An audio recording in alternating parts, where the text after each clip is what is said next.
If I told you that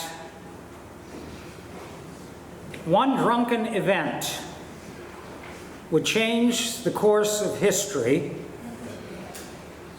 for the next 400, 500 years, actually for the next 1,000 years or in 1,000 years, it would divide a nation and unsettle nations in the next 2,000 years. And even here, 4,000 years from this time, we would have repercussions of that one drunken night. Now, I bet you're curious to know what it is. It comes at the end of Genesis chapter 19. It's the final chapter in Lot's life. You don't hear anything more about him other than some obscure references in the Old and New Testament. But this is the last historical count of Lot. We're looking at Foundations Revisited and a culture that continues to unravel in the case of Lot. I call it wasting a life of potential for God. Lot was a believer. You'll meet him in heaven. But he had a foot in both worlds and in both cultures, and he couldn't let go of the one, and he had basically family dysfunction for the rest of his days, as far as we can tell. Genesis chapter 19, 8 short verses.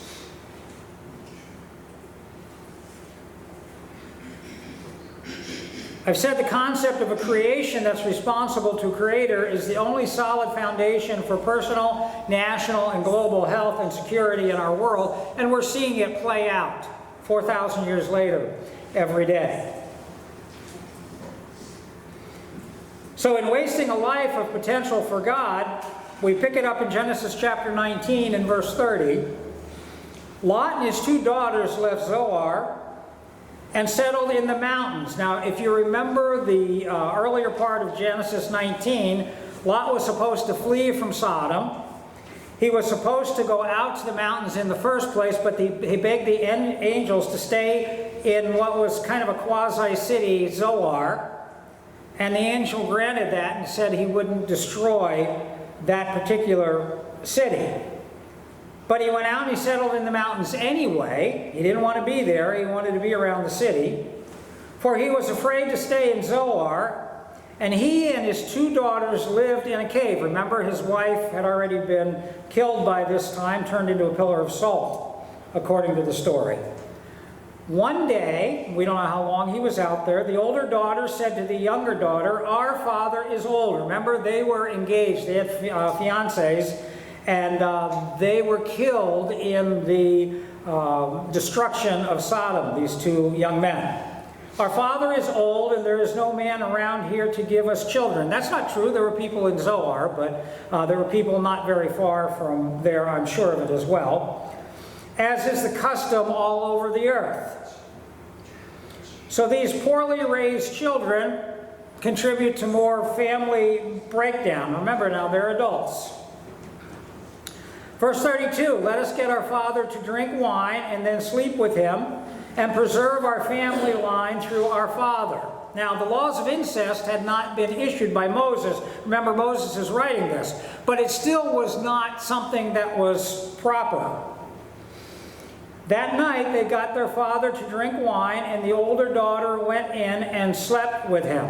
Now, I can imagine coming out of the city, settling the way he was. I can imagine Lot was depressed. I can imagine that he very easily would turn to alcohol as a substitute for that depression, but it was the wrong move, particularly for a believer. The older daughter went in and slept with him. He was not aware of it when she lay down or when she got up. Verse 34, "The next day the older daughter said to the younger, 'Last night I slept with my father.'" This is not a pretty story, gang. "Let's get him to drink wine again tonight, and you go in and sleep with him so that we can preserve our family line through our father." So they got their father to drink wine that night also, and the younger daughter went in and slept with him. Again, he was not aware of it when she lay down or when she got up. Now, there are consequences for generations to come, literally for thousands of years to come.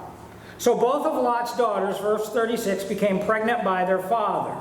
Now, I want you to notice this because this is where the tension comes in. The older daughter had a son, and she named him Moab. He is the father of the Moabites today. The younger daughter also had a son, and she named him Ben-Ami. He is the father of the Ammonites of today. Now, those two things are going to be very important, the Moabites and the Ammonites in the history of Israel.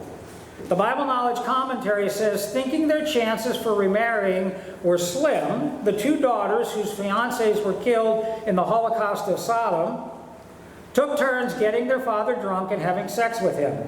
Their acts of incest show Sodom's influence on them. There was just family dysfunction. And so anything that would accommodate any existential act would be justified. The ends would be justified. The means would justify the end. Their acts of incest show Sodom's influence on them. They gave birth to two boys, Moab and Ben-Ami, whose descendants were the Moabites and the Ammonites. And look at this, perennial enemies of Israel.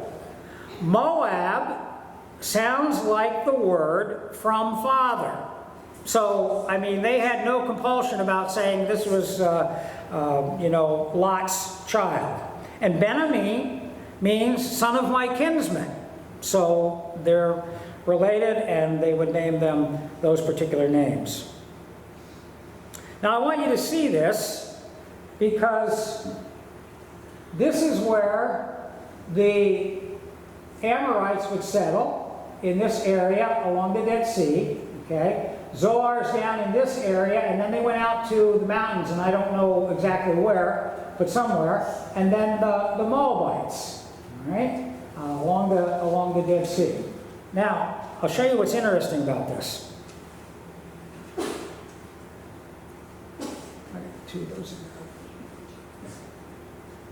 Modern day, the Moabites, guess where that is? This is the Dead Sea. This is Jordan. We have had relatively peaceful relationships and cooperation Israel has with Jordan more recently. It wasn't always that way. The Moabites, you will see, for many, many years were nothing but a thorn in Israel's flesh. And then when you go up here above the Golan Heights and you get to Syria, Damascus, and that area, remember where Paul was headed in Acts chapter 9 on the road to Damascus? He was going up towards Syria. All right, well, that's where the Ammonites would also be, down along here and then particularly up here. What's going on in Syria today? It's still a mess. It's still a mess. There was a time I had a friend in college who spent a summer in Lebanon. It was a beautiful place, and then it was destroyed. Well, they've done the same thing in terms of Syria, and it's nothing but unrest. In fact, the Golan Heights, this area, Israel's West Bank, and this area up here is a very highly fortified, insulated by the Israeli army. There are areas, I've watched the jets fly over in this area, and they patrol this area all the time for their security. And so here we are, 4,000 years later, and this is the situation. So I said hundreds of years later, just to be conservative. But if you pick it up in Deuteronomy, Moses addresses the Ammonites and the Moabites. In Deuteronomy chapter 2, now what's happening in Deuteronomy? Deuteronomy is a book about the second law for a new generation. In other words, those 400 years had passed. Down in Egypt, Israel came out. They wandered in the wilderness for 40 years. They all died off. This is the generation under Joshua. And Moses is laying down in these early chapters for Joshua and for the work that they will do for this next generation, a second statement of the law. and is saying this is what should be done in relationship to the Moabites. Okay? Said, then the Lord said to me, do not harass the Moabites or provoke them to war. Where was Joshua? Joshua was on the other side of the Jordan. Joshua was on the eastern side of the Jordan, about to cross west. Who was there? The Moabites, the Amorites, all of those two tribes that came from Lot's daughters. Do not harass the Moabites or provoke them to war, for I will not give you any part of their land. I have given Ar, that's the name of that area in ancient times, to the descendants of Lot as a possession. So God was still blessing Lot, even though there was so much tension and it was so far after his life that Moses said, through the word of God, don't harass them, don't bother with them. We're going to see what happens in this situation, though. And Deuteronomy chapter 2, verse 18. Today you are to pass by the region of Moab and Ar. When you come to the Ammonites, first Moab, now the Ammonites, do not harass them or provoke them to war, for I will not give you possession of any land belonging to the Ammonites. I have given it as a possession to the descendants of Lot. So there were descendants of Lot, they were the Ammonites and the Moabites. And yet history has consequences. You skip up to Deuteronomy chapter 23, and verse 3, it says, no Ammonite or Moabite or any of their descendants. Now this is like 400 years later or more. May enter the assembly of the Lord. They can't go in and worship with them. Not even in the 10th generation. For they did not come to meet you with bread and water on your way when you came out of Egypt. In fact, the Moabites, the Ammonites, worked against the children of Israel exiting from Egypt. And they hired, this is a story from the book of Numbers, Balaam, son of Beor of Pethor, in Aram, Naharaim, to pronounce a curse on you. In other words, they got one of Israel's prophets to turn around and curse Israel. However, the Lord your God would not listen to Balaam, but turned the curse into a blessing for you. If you remember the Sunday school story of Balaam and his donkey, and the fact that Balaam wouldn't listen to the angel of the Lord when he was blocking the passageway, and the donkey turned around and talked to him and said, you know, who's the ass here? I'm sorry. But turned the curse into a blessing for you, because the Lord your God loves you. Do not seek a treaty of friendship with them as long as you live. And so they were barred from worshiping with Israel. Now you're going to see the grace of God. It's very interesting. Bible Knowledge Commentary says, Ammonite and Moabite people were not allowed to attend Israel's religious gatherings because of their treatment of Israel during the wilderness period. They had refused bread and water to Israel, and through Balak and the Moabites hired Balaam to curse Israel. Nor was Israel to make peace with them. We looked at that in Deuteronomy. Also, the Moabites and Ammonites were descendants from the incestuous union of Lot and his daughters in Genesis 19. These facts, Bible Knowledge Commentary, confirm that from their very beginnings they had been and would continue to be against the Lord and his people, thousands of years later. The treatment of Ruth, now this is really interesting. However, by Boaz, along with other Israelites of Bethlehem, demonstrates that this law was never meant to exclude one who said, your people will be my people, and your God my God. This is the grace of God. What was Ruth? She was a Moabitess. She was a descendant of that incestuous relationship, and God poured grace all over it because of her heart. Isn't that what God does in our situation? Not only that, you have Ruth and Boaz, and guess who comes out of the union of Ruth and Boaz? King David, one of the greatest kings of Israel. If there's not grace poured all over that, I don't know what it is. So an Ammonite or a Moabite as a tribe, as a group, could not do a treaty, could not involve themselves in their worship services, but individuals who profess this faith in Yahweh would be welcome to worship as Boaz showed kindness to Ruth. Isaiah seemed to have held a similar interpretation, but perhaps those verses in Isaiah apply only to the end times. So in the end times, when you get to the end of the book of Isaiah, when it's talking about Christ and his kingdom, everyone is welcome. There's no, it doesn't matter what your background has been, it doesn't matter what your tribe has been, what your gender has been. But here's the problem. 1,000 years later, roughly, around the 900s BC, 1 Kings 11 writes this of King Solomon, and it destroyed his kingdom.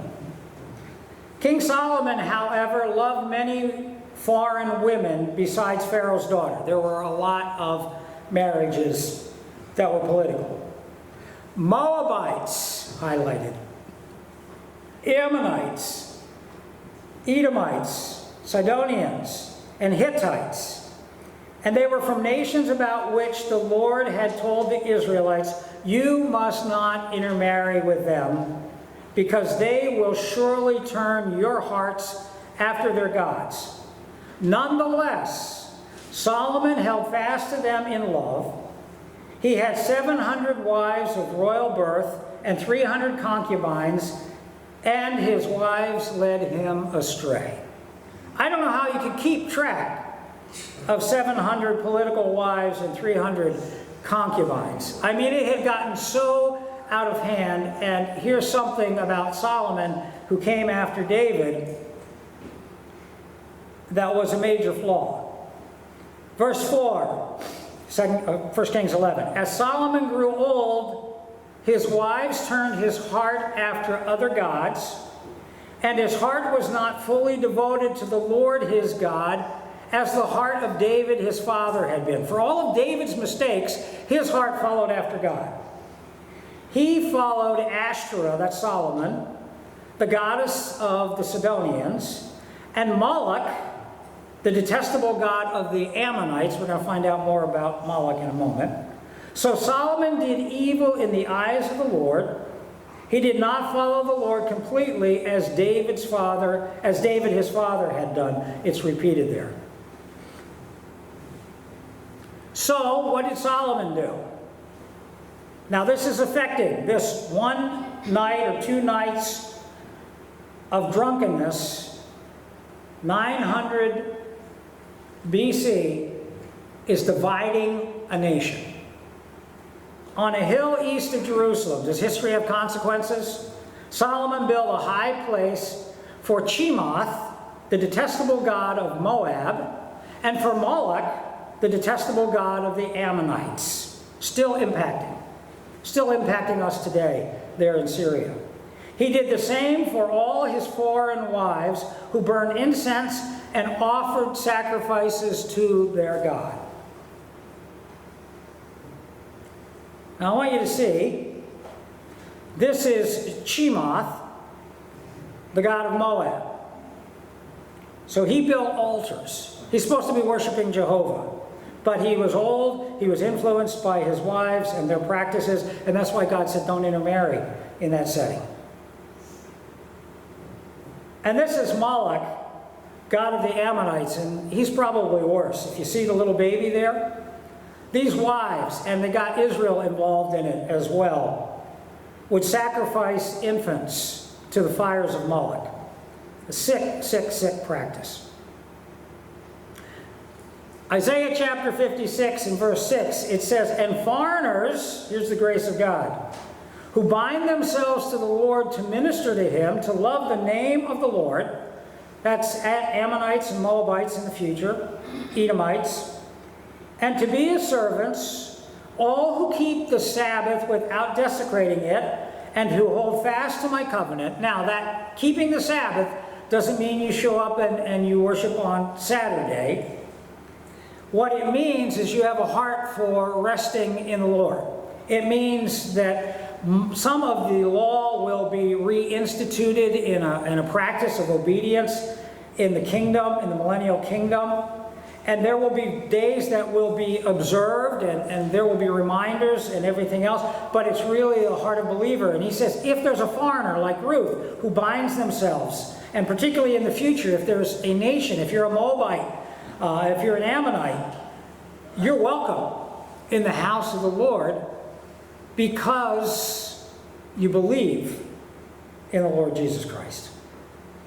Isaiah 56:7.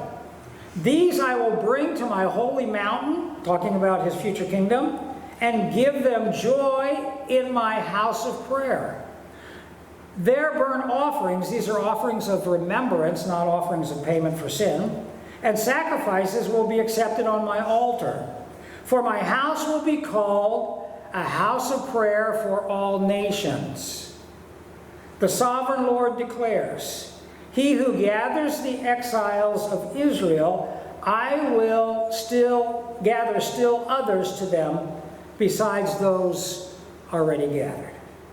And what he's saying is that even though that drunken experience fostered dysfunctional, broken, more difficult culture, even though that happened, and even though it affected history, and even though it split a kingdom, the kingdom of Israel, because after that the kingdom was taken from Solomon's hands and divided, and then there was nothing except for about 400 years of real turmoil in both the north and the south, and they were eventually conquered by the Assyrians in the north and the Babylonians in the south, those two tribes around Jerusalem. It destroyed it. And they were never regathered again until the time of Christ, and then they were under Roman authority. And then they had difficulty, and they were never back in the land until 1948. They became a British colony for a while, and then 1948 they became a nation again, and it's been a struggle ever since. But the future is going to bring a great promise.